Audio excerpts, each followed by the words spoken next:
In this video, I'm going to talk about how you can walk like an athlete. Now, most people think walking is walking, right? We just know how to walk, we learn how to walk, and that's it. Once we learn, we learn. Well, as a personal trainer, as someone who studies the body, I know that we, over time, because of shoes, because of sitting too much, because of lack of activity, we have basically forgotten how to walk properly. And you can see, and especially with professional athletes at the highest level, you can see them walk one way, and then you watch, especially like an older person that's lost mobility, you see the way that they walk, and you see the difference between the two. And we're going to talk about how you can walk more like an athlete, and this will help you in many different ways. It'll help relieve pain, it'll help you be more fluid, it'll help you be stronger, it'll help you walk longer with less effort, be more balanced. So there's tons of benefits to it, but we got to know what we're doing, what we're looking at. Now, I got this technique from David Weck method, genius, super genius, created the Bosu ball, created tons of other products that are amazing. I've talked about Soul Steps as well. Really ahead of his time. And there's other people that talk about this sort of thing. I think there's a guy's called Goda. I think that they basically just stole what David Weck does. I don't think they give him any credit, and they make it a lot more complicated now. They might be doing great stuff, but it's just what I've seen from them so far. But what it basically comes down to is, again, this primal way, this natural way. And when you look at the best athletes in the world, they do it naturally. And what is this, right? How do we walk naturally? It's a basic concept that you can break down in one sentence: head over foot. Head over foot. So if I was going to balance on one leg, let's see if I can get in a frame. If I'm going to balance on one leg, you can see if I'm standing, right? If I'm standing, if I'm going to balance, I'm going to bring my body over, my head is going to go over my foot. Okay? It's impossible for me to balance on one leg and keep my head over my belly button without it being over my foot. So try to balance on one leg, it's impossible. I have to bring my head and my spine over my foot. So when we walk, head over foot is the way that we want to walk. Head over foot.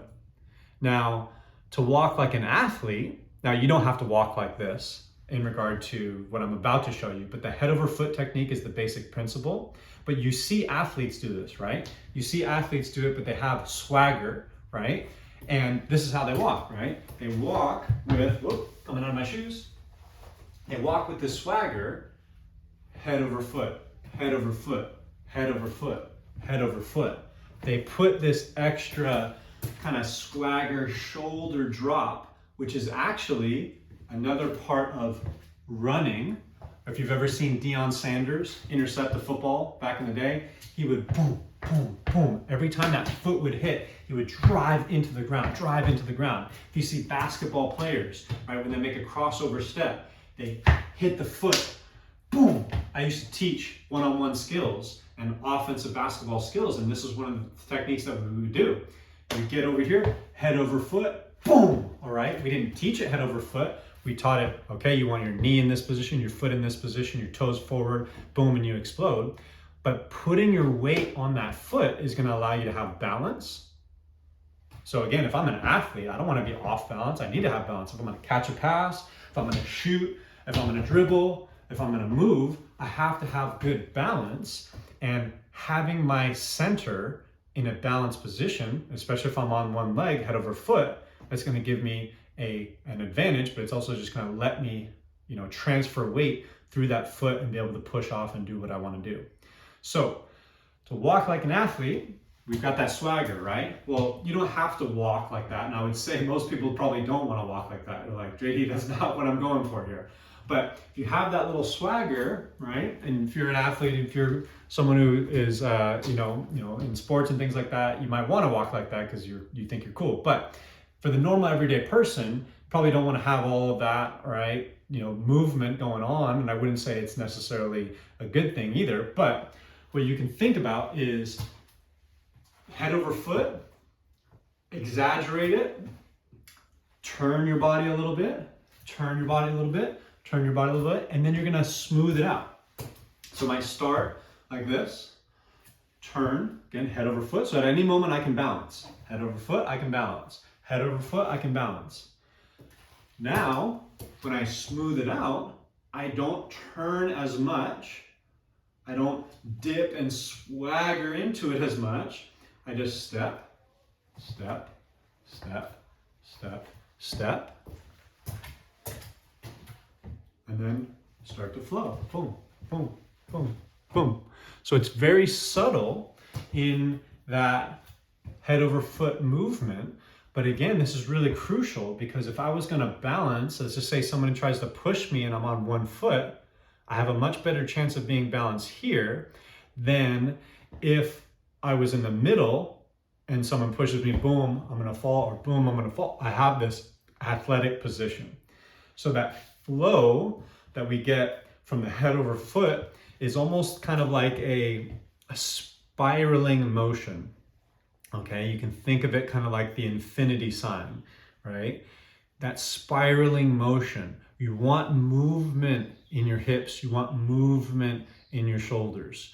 Doesn't necessarily, like I said, doesn't mean you have to have this huge, big swagger that goes through. You can if you want, but if you get a little bit more of that motion and you let that head come over your foot. I'm not throwing my head left to right, head over foot. It's very, very subtle. Again, because our feet aren't 4 feet apart from one another as we walk, we're pretty close together. When you do that, you're gonna have more balance, you're gonna have more flow, and it's gonna help your body be without pain. Why? Because when you're stiff and you walk like this, you're not transferring the weight evenly. You're not using all of your muscles in a efficient way that's going to produce force. So it's going to be harder for your body to move.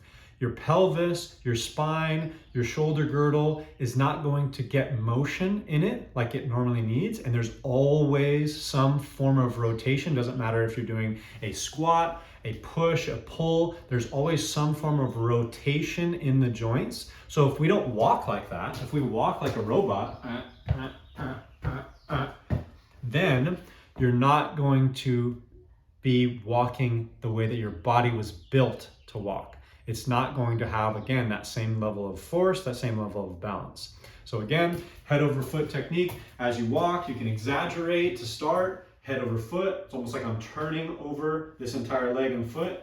Turning over, turning over, turning over. Swaggering through, pushing off the ground, and then I start to smooth it out. So I get less of that big motion, and it's just very subtle, very subtle, very subtle, until I can barely do it. I'm barely doing any movement, but I can feel my body just slightly going back and forth, back and forth, back and forth. Again, too much motion, not good. Just the right amount. Again, will feel good. You'll feel stronger with it, and will allow you to have all of those benefits that I talked about. So that's how you walk like an athlete. Let me know what you think. Until next time, we'll see you then.